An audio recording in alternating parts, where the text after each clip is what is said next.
بسم اللہ الرحمن الرحیم۔ حضرت سیدنا حارث محاسبی رحمۃ اللہ علیہ فرماتے ہیں کہ ایک کیال یعنی غلہ ماپنے والے نے اس کام کو چھوڑ دیا اور عبادت الہی میں مشغول ہوا۔ جب وہ مر گیا تو اس کے بعض احباب نے اس کو خواب میں دیکھا تو پوچھا، اللہ تعالیٰ نے تیرے ساتھ کیا معاملہ کیا؟ اس نے کہا، میرا وہ پیمانہ جس میں میں غلہ وغیرہ ماپا کرتا تھا اس میں میری بے احتیاطی کی وجہ سے کچھ مٹی سی بیٹھ گئی تھی جس کو میں نے لاپرواہی کے سبب صاف نہ کیا، تو ہر مرتبہ ماپنے کے وقت بقدر اس مٹی کے کم ہو جاتا تھا۔ میں اس قصور کے سبب عتاب میں گرفتار ہوں۔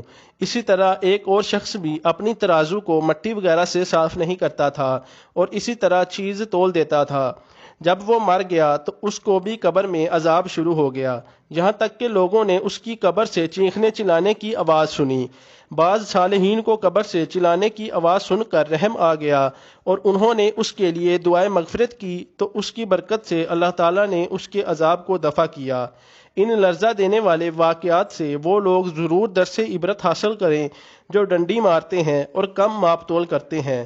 مسلمانوں، ڈنڈی مار کر، کم ماپ کر بعض اوقات بظاہر مال میں کچھ زیادتی نظر آ بھی جاتی ہے، مگر ایسی آمدنی کو کیا کرو گے؟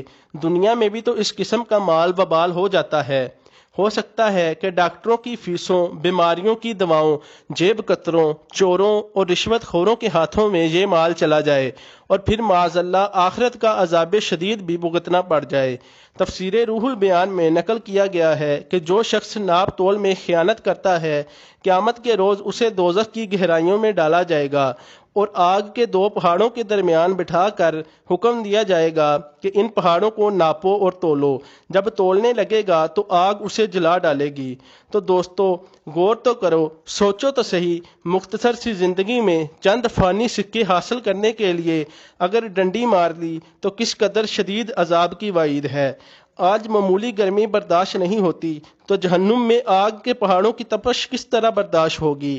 خدارا اپنے حال پر رحم کرتے ہوئے مال کی ہوس سے دور رہیے، ورنہ مال غیر حلال دونوں میں وبال ہی وبال ثابت ہوگا۔ وما علینا الا البلاغ المبین۔